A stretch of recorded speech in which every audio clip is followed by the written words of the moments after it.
Bueno, buenas tardes a todos y todas. Una vez más, vamos a hacer la segunda parte de la charla de Ramiro García de Dios, debido a algunos inconvenientes que tuvimos el domingo pasado. Así que nada, vuelvo a presentar a Ramiro, que nos va a hablar sobre la influencia del franquismo en la herencia del franquismo en el ámbito jurídico. Y bueno, pues Ramiro García de Dios es un ex juez cuya labor en el ámbito de los derechos humanos ha sido y es ejemplar. Es miembro de Juezas y Jueces para la Democracia. Fue galardonado con el Premio de Derechos Humanos por la Asociación Pro Derechos Humanos de España en el año 2016 y sobre todo ha destacado por su lucha por garantizar los derechos de las personas inmigrantes durante 9 años y contra las medidas de control e impunidad policial en el centro de internamiento de extranjeros de Aluche. Así que nada, lo dejamos a Ramiro para que termine su charla y un placer tenerle aquí con nosotros. Cuando quiera, Ramiro. Buenas tardes a todas y gracias a Matías por las amables palabras que me ha dedicado. El otro día, el domingo día 20, cuando mi aparato interrumpió la posibilidad de dar continuación a las reflexiones y opiniones que estaba exponiendo, me quedé en un ejemplo concreto referente a la persecución a Willy Toledo, en varios casos, concretamente, por, diríamos, críticas a lo que supone la religión, críticas lo que supone la permanencia de un Estado no precisamente aconfesional y desde luego no laico. Bueno, ¿por qué puse ese ejemplo? Sintéticamente, porque yo cuando estoy haciendo o quiero exponeros lo que significó la herencia del franquismo en el sistema de administración de justicia y por lo tanto en la degradación de lo que podemos entender por poder judicial como poder de garantía de derechos y libertades, trataba de sintetizar cómo en el franquismo, al pasar en la llamada transición dentro del sistema de administración de justicia, permanecen los no valores del nacionalcatolicismo, el no valor del autoritarismo, el no valor, en suma, de la subordinación del aparato judicial fundamentalmente al poder ejecutivo. En este caso, después del régimen al iniciarse el régimen del 78, lo que se puede hablar no es tanto la subordinación idéntica que existió en el franquismo, sino una continuación tanto en los cargos como en el sistema de acceso a la carrera judicial y la preparación para ser juez. Lo mismo que el nacionalcatolicismo ha tenido y sigue teniendo, desgraciadamente, una influencia dentro de esta carrera judicial que es mayoritariamente conservadora, pero que tiene a su vez dentro de ese núcleo mayoritariamente conservador, tiene un importante núcleo neofranquista y desde luego autoritario. Está entremezclado el neofranquismo con el autoritarismo. El sistema además tampoco cambia porque no cambia el sistema de acceso, es decir, se mantiene un sistema de oposición que dura para poder acceder al cargo de juez unos 4 a 5 años y por lo tanto te tienes que pagar un preparador, con lo cual la posibilidad de acceso de personas pertenecientes a clases populares es bastante difícil. Y el sistema para evitar el sistema de oposición pura y dura, que consistía en posibilitar acceso sin necesidad de oposición para, por ejemplo, abogados, bien por el sistema del tercer turno o del cuarto turno, lo que hizo después la mayoría conservadora fue cargarse el sistema del tercer turno y restringir las posibilidades de acceso con el cuarto turno. ¿Qué pasa? que de este modo las posibilidades de una nueva cultura jurídico-política con auténticos valores en el ejercicio de la jurisdicción se mitiga y da lugar a lo que estamos viendo, que por ejemplo en el ámbito de las libertades políticas se traduce en una persecución al disidente, una persecución a las críticas políticas, bien sean a las denominadas instituciones o altos organismos del Estado, como a la monarquía, o por vía de los llamados delitos de enaltecimiento del terrorismo, a las simples, diríamos, mofas de supuestos concretos o críticas sobre personajes que fueron víctimas de la lucha armada de la organización ética, como por ejemplo Carrero Blanco, y que por hacer unos chistes y unos versos sobre su subida a los cielos, pues costó la persecución y condena de la persona que por medio de una canción hizo una sátira sobre ese personaje llamado Carrero Blanco. Lo más grave de las persecuciones políticas en la Audiencia Nacional se dan cuando se expande la persecución de los delitos políticos. ¿Por qué? Porque nuestro Código Penal, a pesar de que en el año 1995 se renovó el Código Penal del 73, permanecieron, a pesar de esa renovación, un conjunto de delitos claramente de índole política, es decir, los llamados delitos contra las instituciones y altos cargos y organismos del Estado. Con lo cual, al ser lo que se llama dentro del mundo del derecho tipos amplios, tipos no concretos, quedan sujetos a la interpretación del juez. Si esa interpretación la hacen jueces autoritarios, jueces no garantistas, jueces que entienden que la crítica es siempre nociva para el poder, el resultado es la condena, la expansión, es decir, la expansión de la condena.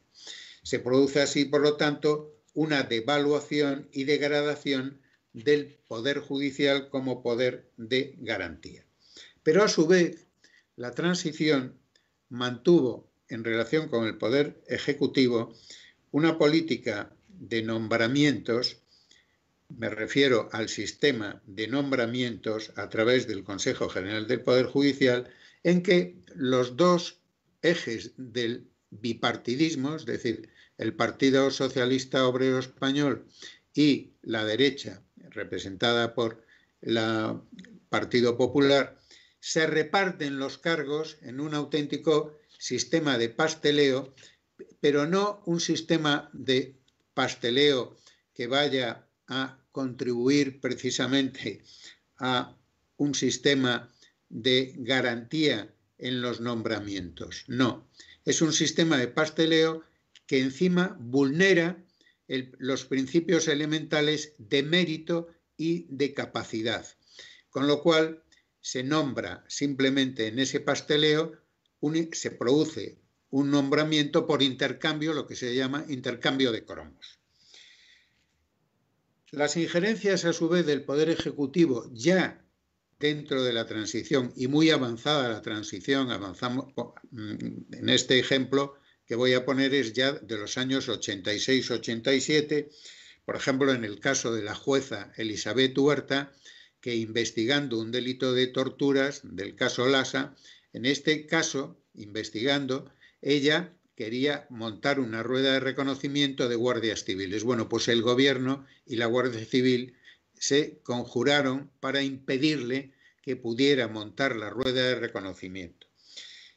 Esto no es solo un caso, lo pongo únicamente como ejemplo, pero hay más casos. Hay más casos porque lo que caracteriza al subsistema precisamente policial es el engarce del subsistema policial con el sistema de poder judicial.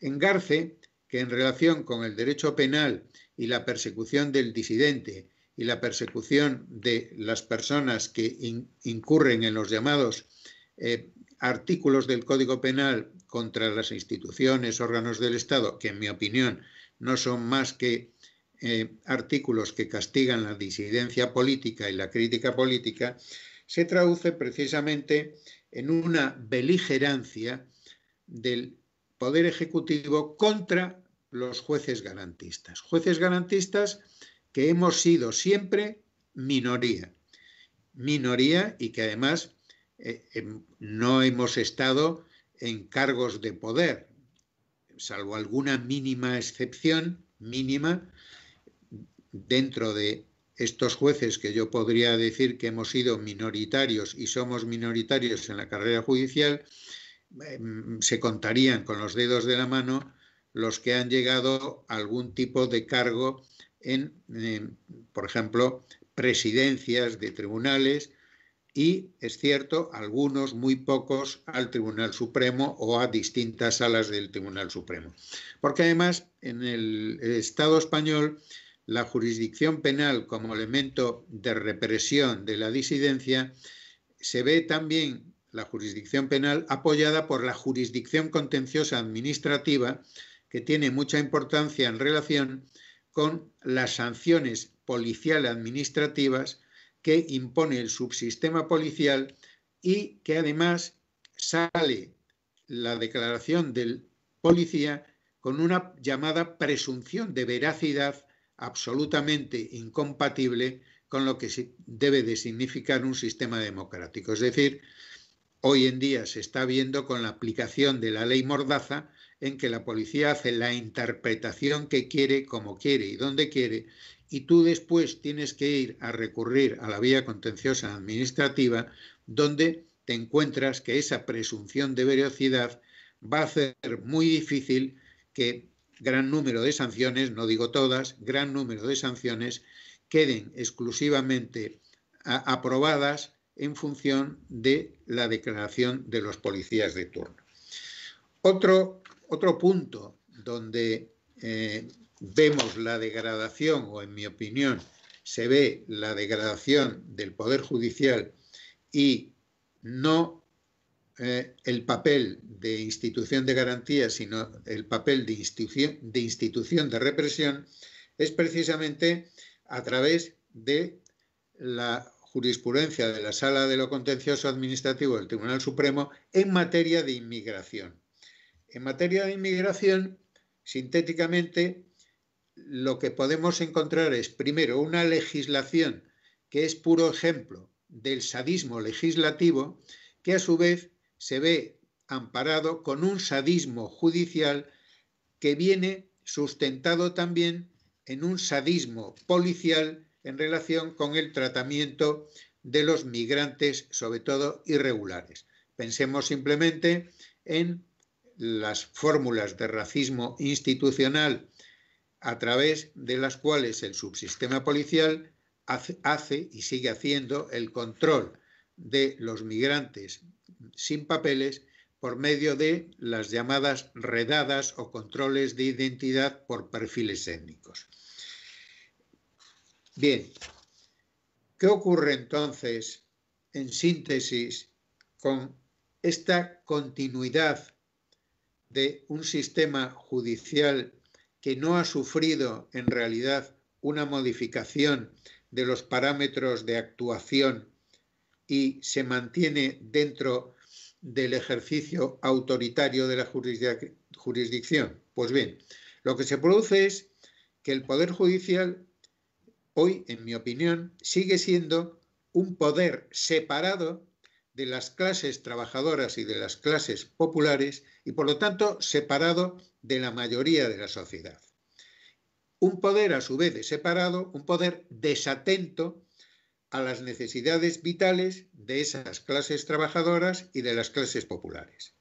Un poder, por lo tanto, de control, un poder de represión, no precisamente favorecedor de los procesos emancipatorios que a través de luchas de distinto tipo se siguen por las clases populares y las clases trabajadoras.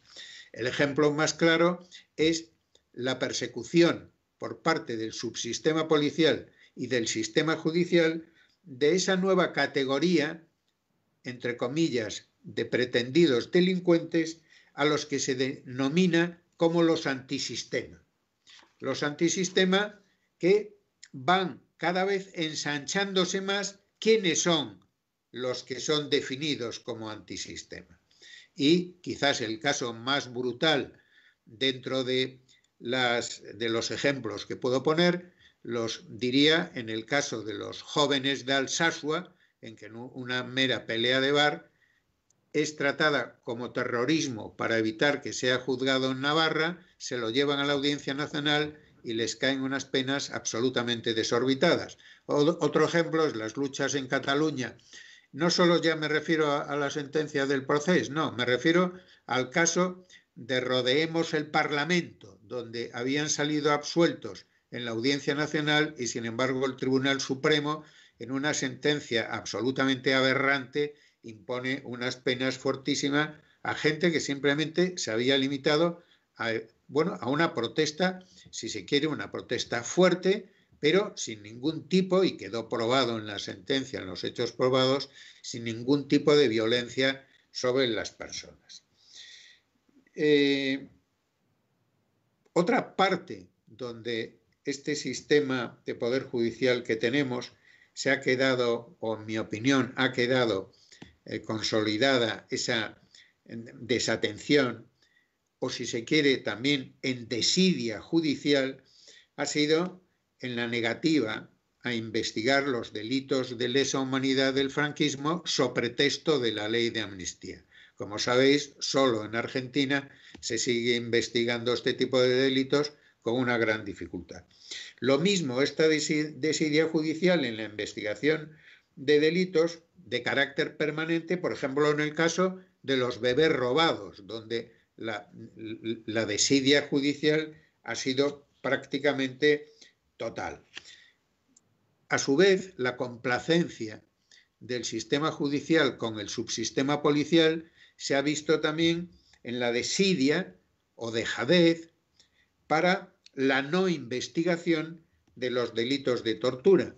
Y en los casos que se ha investigado y en los casos que se ha condenado, ha ocurrido que una gran mayoría, después de los policías condenados por delitos de tortura, han sido indultados a petición de los propios tribunales, en muchos casos que los habían condenado, en otros supuestos con informes favorables del Tribunal Supremo, porque, como sabéis, en el régimen de la transición y sobre todo a raíz de la ley Corcuera, la primera ley Mordaza del año 1992, se creó un fuero especial para los policías.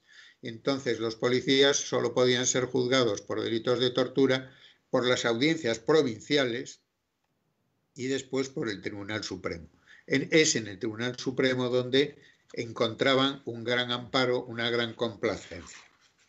Bien, esta sería la síntesis de brevemente lo que puedo decir, bien a través de los casos concretos que como ejemplos he puesto, de la devaluación o degradación de lo que podría ser un poder judicial en una sociedad que pretendiera ser democráticamente avanzada, que pretendiera ser. Es decir, no hablo ya simplemente en una sociedad democrática, porque en mi opinión, dentro de lo que es hoy en día el Código Penal más las leyes represivas como la ley Mordaza, van configurando un sistema que difícilmente puede ser catalogado como sistema democrático, entendido en el sentido de democracia material o sustancial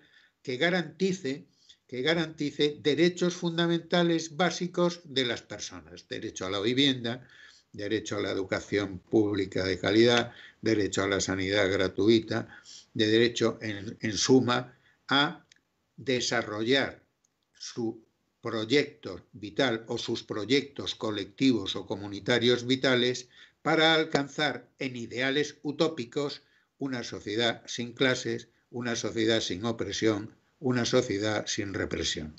Gracias por vuestra atención.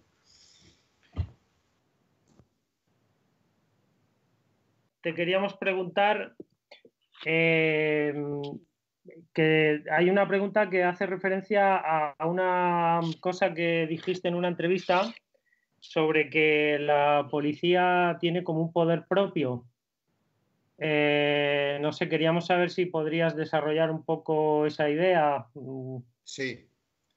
La idea de poder autónomo o poder fáctico es una idea que proviene de que el subsistema policial, subsistema que forma parte a su vez del sistema del poder ejecutivo, desde la dictadura franquista, siempre junto con el ejército en la dictadura franquista, fueron las dos armas de sostén, de represión intensa y de sostén de control.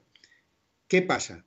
Que ese poder policial autónomo como poder fáctico, como poder de hecho, tras la denominada transición, no tuvo una depuración. Es más, como sabéis, la ley de amnistía del 77, de 1977, operó como ley de punto final. Y todo el sistema policial quedó absolutamente intacto. Lo único es cierto que algunos conocidos torturadores salieron de las escalas de mando en las que estaban para trabajar en las empresas privadas durante unos años, pero después volvieron a ejercer sus mandos. Bien, ¿qué pasa? Que ese subsistema policial como poder autónomo tiene una realidad en que el poder ejecutivo se lo va permitiendo, se lo va tolerando. ¿Por qué? Porque el hecho de que opere como poder policial autónomo le resulta funcional al propio poder ejecutivo en el control de las libertades, en el control de las luchas por las libertades, porque en mi opinión lo que ocurre precisamente con el subsistema policial es que opera siempre al servicio del poder ejecutivo, que a su vez el poder ejecutivo opera al servicio de las clases dominantes en una palabra, del sistema de dominación de una sociedad. Muy bien, pues teniendo en cuenta esto, me pregunto si nos podrías decir tu opinión sobre si es que hay alguna alternativa de poder revertir esta situación. ¿Cuál crees tú que sería la alternativa para poder revertir esta situación? Es decir, ¿depende de una voluntad política? ¿Hay factores externos, internacionales?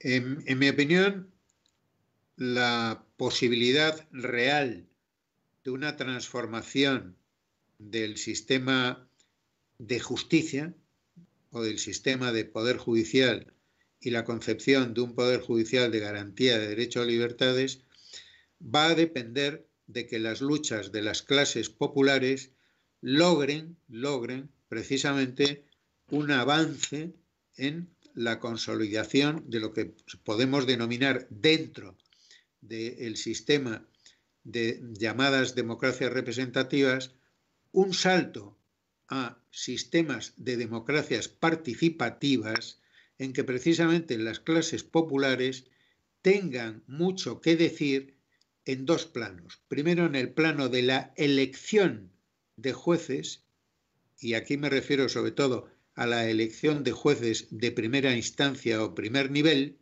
y segundo, a que precisamente el resultado de las luchas populares conduzca a unas amplias mayorías que posibiliten que el acceso a la carrera judicial sea modificado y a su vez, por lo tanto, se permita una mayor entrada de miembros de la carrera judicial con auténtica afán de concebir el derecho como el derecho lucha por los derechos.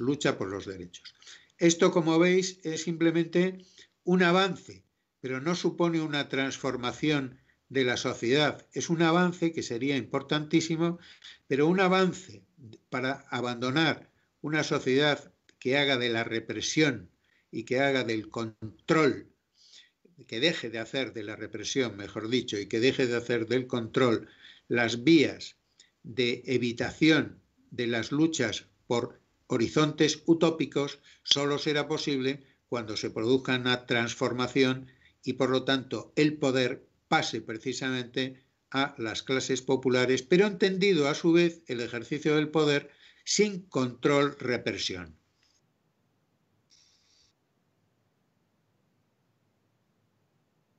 Muy bien. Pues en esta línea... Dime. En esta línea podríamos decir que entonces que hasta que no se resuelva de alguna manera el tema del franquismo, de la herencia del franquismo o de la herencia de una cierta estructura del franquismo en el Estado, es imposible avanzar como comunidad. Joan Garcés, por ejemplo, dice que es imposible juzgar el franquismo primero por el rol que tuvo el apoyo de las potencias internacionales nazis al principio y de las potencias internacionales digamos, del imperio europeas, de las democracias liberales que apoyaron el franquismo después. Según Joan Garcés, es imposible juzgar el franquismo en el Tribunal Supremo Europeo por estos motivos y en el Estado español, pues por la herencia interna que hubo dentro de la estructura del franquismo. ¿Cuál es tu opinión? ¿Tú ves esto así de esta manera también? Bueno, mi opinión aquí es que Joan Garcés tiene razón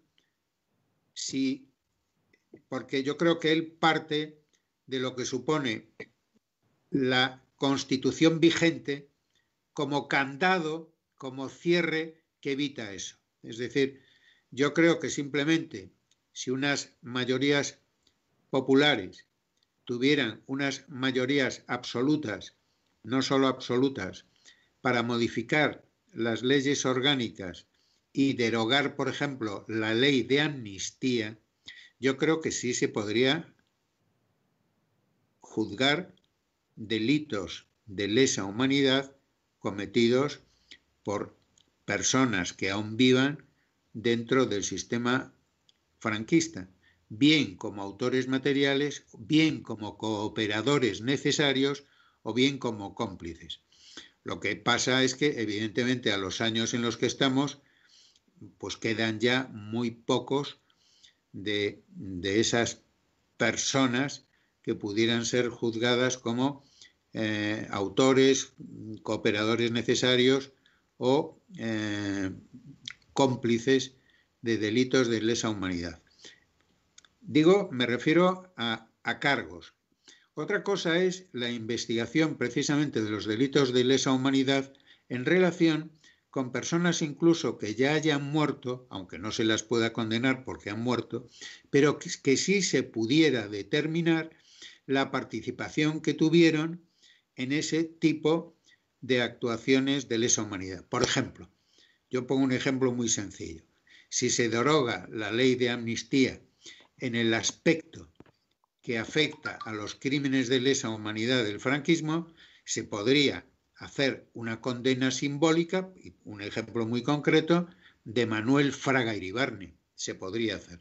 Ahora, en el otro sentido, tiene razón Joan Garcés de que dentro, por ejemplo, del Tribunal Europeo de Derechos Humanos, es decir, un tribunal internacional, sería muy difícil. Ahora, en cambio, por ejemplo, dentro de organismos del Consejo de Europa o de Naciones Unidas en relación con los comités de derechos humanos, aunque no hubiera condenas judiciales, sí podría haber condenas simbólicas si a su vez el Estado español cooperara con esos organismos para poder hacer pronunciamientos de tipo reparador, Pero lo que es cierto es que, en fin, estamos en el año 2020 y bueno, pues Garcés tiene razón de que si no hay un cambio dentro del conjunto de leyes y, en mi opinión, fundamentalmente de la ley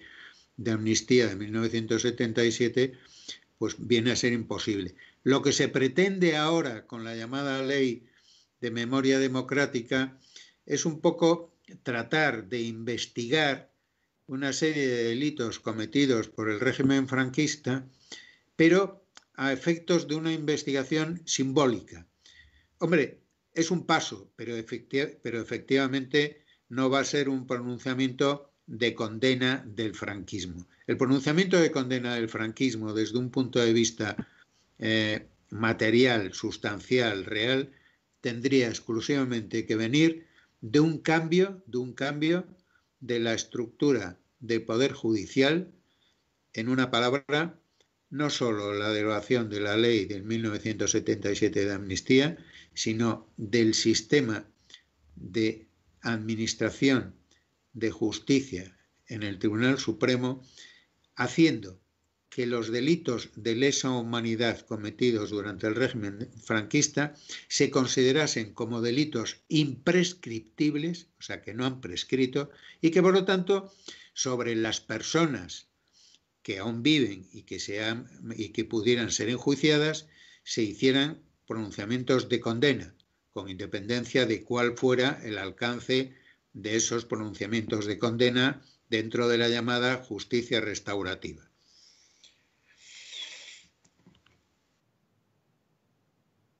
¿Me oís?